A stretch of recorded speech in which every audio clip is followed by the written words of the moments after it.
गज और गिरह का भगवान विष्णु द्वारा उद्धार। नारद जी कहते हैं, राजन, कुबेर के दोनों मंत्री ब्राह्मण के श्राप से मोहित होकर अत्यंत दीन दुखी हो गए।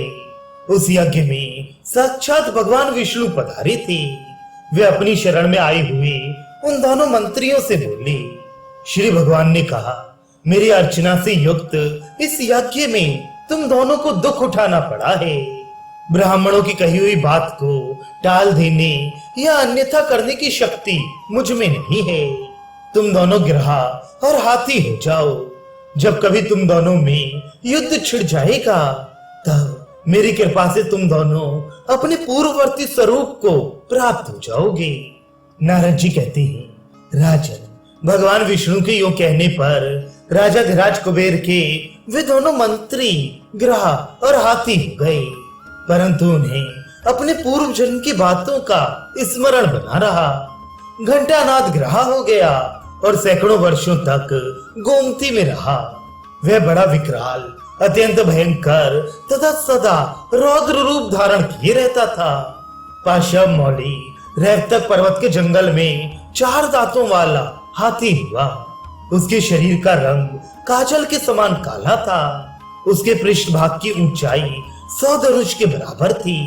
वंजुल, कुरब, कुंद, बदर, बीत, बांस, केला, भोजपत्र का पेड़, कचनार, विजयसार, अर्जुन, मंदार, बकायन, अशोक, बरगद, आम, चंपा, चंदन, कटहल, कूलर, पीपल, खजूर, बिजौरा, नींबू, चिरौंजी, आमड़ा, आम्र तथा क्रमुक के वृक्षों से परिमंडित रेवतक के विशाल वन में वह महान गजराज विचरा करता था।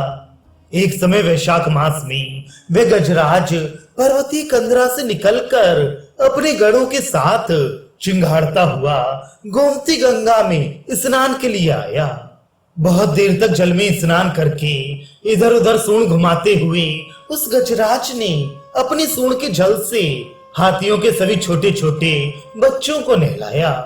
वे महाबलिष्ठ महान ग्रह भी देव की प्रेरणा से उसी जल में विद्यमान था। उसने देव की प्रेरणा से रोष में भरकर उस गजराज का एक पैर पकड़ लिया। वह बलोन्मत्त गजराज को अपने घर में खींच ले गया। वह हाथी भी उसे खींचकर जल के बाहर ले आया। तत्पश्चात उसने पुनः हाथी को खींचा। हथनिया और उसके बच्चे उस गजराज को संकट से उबारने में असमर्थ थे। इस प्रकार युद्ध करते और परस्पर एक दूसरे को खींचते हुए उन दोनों के 55 वर्ष व्यतीत हो गए। सत्पुरुषों के नेत्रों के समक्ष ये घटना घटित हो रही थी। इस प्रकार कष्ट में पड़कर कालपाश के वशीभूत हो पूर्व जन्म की बातों को स्मरण करने वाला वह महान गजराज प्रेम लक्षणा भक्ति से श्री हरि के चरणों का आश्रय ले उन्हीं का चिंतन करने लगा। गजेंद्र बोला, हे श्री कृष्ण, हे अर्जुन के सखा तथा हे श्याम शरीर धारण करने वाले देवेश्वर विष्णु देव, आप श्री कृष्ण को मेरा प्रणाम प्राप्त हो। हे पूर्ण प्रभु, हे परम पावन पुण्य कीर्ते, हे परमेश्वर, पाप के पाश से मेरी रक्षा करो, रक्षा करो। नारद जी कहते हैं, राजन, इस प्रकार ग्रह ने जिसका पैर पकड़ लिया था उस हाथी को अपना स्मरण करता जान दीन वत्सल श्री हरि गरुड़ पर आरूढ़ हो बड़े वेग से दौड़े आए। उन्होंने स्वयं ही गरुड़ से उतरकर दौड़ते हुए उस ग्रह पर चक्र चलाया। चक्र के वहां पहुंचने के पहले ही ग्रह का वह अद्भुत मस्तक उसके धड़ से कटकर अलग हो गया। जैसे दीनता के प्राप्त होते ही धन चला जाता है। इसके बाद वह चक्र गोमती के कुंड में महान शब्द करता हुआ गिरा। उसने वहां के समस्त प्रस्तर समूहों को चक्र से चिन्हित कर दिया। उसकी नेवी के रगड़ से वहां कल्याणकारी चक्र तीर्थ प्रकट हो गया। राजन, उस चक्र तीर्थ के दर्शन से ब्रह्म हत्या छूट जाती है। मस्तक कट जाने से ग्रह ने अपना पूर्व रूप धारण कर लिया और श्री कृष्ण के अनुग्रह से उस हाथी का दिव्य रूप हो गया। फिर श्री हरि की परिक्रमा, नमस्कार और स्तुति करके हाथ जोड़े हुए वे दोनों कुबेर मंत्री पुनः अपने स्थान को चले गए।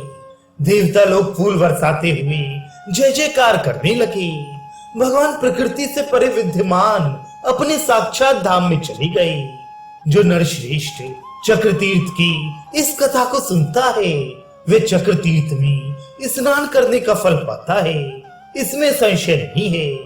जो एकाग्र चित्त हो गज और ग्रह की इस पुण्यमय कथा को सुनता है उसके बुरे स्वप्न नष्ट हो जाते हैं तथा निश्चय ही उसे अच्छे स्वप्न दिखाई देते हैं।